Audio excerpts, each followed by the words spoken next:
Hey, thanks, Ed. Okay, we'll get started. Hey guys, I'm Steve. I'm from Integer. I'm really excited to be here today to present to Ed, to present to all of you, and to share the stage with Catherine and Eric.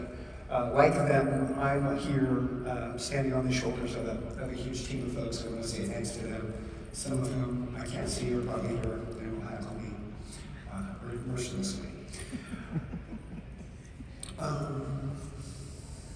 Here we go.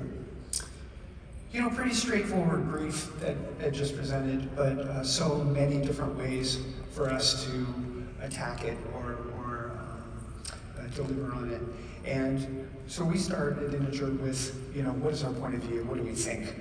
And there's two things really that jumped out to us. The first thing is this notion, or our belief really, that awareness and action don't have to be mutually exclusive, right? We have an opportunity to collapse the funnel and to really drive awareness with those people who we think are most likely to take actions kind of simultaneously. We also know the gifting messaging line, which is so important and core to this brand. We kind of thought about where that shows up and how it shows up, and we think that actually we might minimize it as a traffic driver, and I'll tell you why in a second, but then amplify it where we think it really is going to make a difference, which is in the closure, and then also loyalty moving forward. So this is the kind of brief that our company loves, right?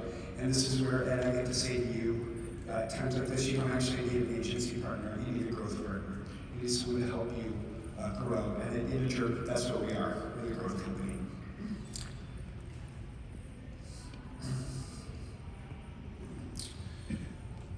So, as we look at pop culture fans over 25, that's a massive audience, right? And with the budget that we have to really be effective, we have to start to think about how do we segregate that audience into those people that I mentioned might best take action, right? And you saw in the video, and Ed said the word fandom. When we talk to people, pop culture gets them excited, but their specific fandom draws out passion, draws out urgency, draws out things that they want to do, the actions that they want to take, right? So as we start, we're not going to work from pop culture down. We actually think we can work from fandom back up, right? And then we want to find out what are those through lines of the different fandoms that can help position BoxLunch to service all of them. It was fun talking to millennials, and I love this quote. This was my favorite quote, which is, we're millennials and nostalgia is our brand. So there's really an embracing of this and a great thing. So this graph tells you how Integer would go ahead and maybe approach something like this. If you look at the far left, we're talking about that huge audience, which is the pop culture fans over 25. If you look all the way on the right, we're talking about very individuals or niche groups. And so as we look to build the right audience to talk to and the right audience to elicit action from, we're going to move both directions. We'll move with behaviors at the top, and then we'll move on platforms and affinities to try and take those individuals and group them together. Behaviors, of course, we're going to do search, we're going to do social listening. Location's really important. Ed talked about all the new stores that are opening and the ones that they have now. We know that e-commerce sales are actually more likely in a DMA where there's a physical store. So we want to look at that footprint and use that location very much. For platforms, this is really where Integer, as part of the Omnicom Commerce Group, part of Omnicom Holding Company, we have so many exclusive partnerships across many of these platforms. One in particular that jumped out is we recently were admitted to be in the alpha for Reddit's commerce platform. In talking about this brief, we found out there's 16.7 million active conversations per month around toys and collectibles happening on Reddit. So if we can tap into their commerce platform, bring the store closer to those conversations, we think that could be a good thing for us. And then of course affinities. What are those national events, those local events, those things like movies that are galvanizing these groups together? Then we're going to have the right place and the right people to talk to. And then we're simply going to deliver compelling experiences to them. Whether that's taking a motor oil into a gaming situation, whether that's using video and social channels to remind people how much they love Red Robin, to visit the store, or the last one here where we partnered with Nestle on Coffee at Home to drive e-commerce DTC sales, right? And I believe that the first year that Nestle launched the Starbucks at Home site, we reached somewhere near 300 million in revenue. So, certainly understand how to do that and bring that to life. Normally, before I come to a pitch, I try to have a call with someone like Ed, which didn't happen this time.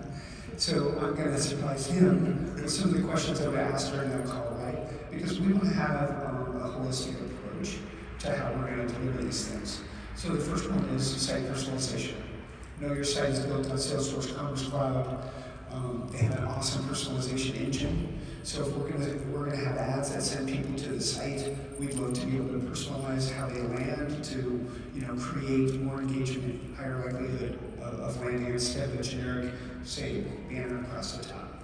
So where they are, I already talked about that with the Reddit example, but BoxLunch already does a great job of collapsing that funnel on other social channels, so really understanding the success rate for them on that. The path to capturing data.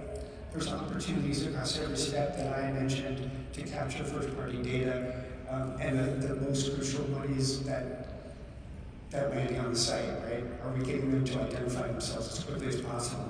That's actually a return on this spend or this ad dollar. With a budget of this size, there's two things we want to do. We want to condense the time, and we want to increase urgency.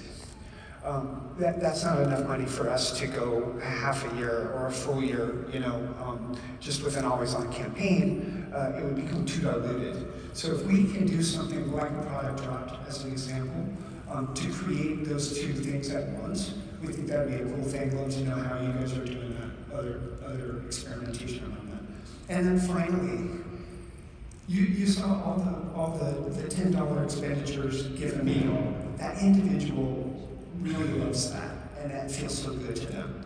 What if we can aggregate all those individual things into those fandoms, have fandom leaderboards, and talk about how your individual contribution is part of a greater whole, and how your group or your fandom, is giving back to the world. So understanding how we can do something like that would be great as well.